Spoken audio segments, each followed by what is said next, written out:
دیا شفیع المذنبین۔ آج کا جو ہمارا درس ہے مشکات شریف کا، تو الفصل الثالث ہے، یہ کتاب الایمان عذاب قبر کا جو باب ہے،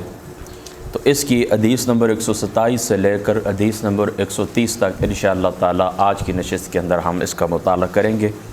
پہلی جو حدیث پاک حضرت جابر رضی اللہ تعالی عنہ، آپ اس حدیث پاک کے راوی ہیں کہ آپ فرماتے ہیں کہ خرجنا مع رسول اللہ صلی اللہ تعالی علیہ وآلہ وسلم الی سعد بن معاذ حین توفی، کہ جب حضرت سعد بن معاذ رضی اللہ تعالی عنہ آپ کی وفات ہوئی تو کہتے ہیں کہ ہم حضور نبی پاک صلی اللہ تعالی علیہ وآلہ وسلم آپ کی ذات مقدسہ کے ساتھ وہاں چلے گئے۔ فلما صلی علیہ رسول اللہ صلی اللہ تعالی علیہ وآلہ وسلم ووضع فی قبری وصوی علیہ، پھر حضور نبی پاک صلی اللہ تعالی علیہ وآلہ وسلم جب آپ نے ان کی نماز جنازہ پڑھائی اور ان کو قبر کے اندر رکھ دیا گیا اور ان کی جو قبر مبارک ہے اس کے اوپر مٹی برابر کر دی گئی، تو پھر کیا ہوا، یعنی نماز جنازہ کے بعد، نماز جنازہ پڑھنے کے بعد، ان کو قبر میں رکھنے کے بعد، ان کے قبر کی مٹی برابر کرنے کے بعد، سبح رسول اللہ صلی اللہ تعالی علیہ وآلہ وسلم فسبحنا طویلا، حضور نبی پاک صلی اللہ تعالی علیہ وآلہ وسلم آپ نے تسبیح بیان کی، تو حضور علیہ الصلوۃ والسلام کی تسبیح کے ساتھ ہم نے بھی تسبیح بیان کی اور طویل تسبیح بیان کی۔ ثم قبر فقبرنا فقیل یا رسول اللہ صلی اللہ تعالی علیہ وآلہ وسلم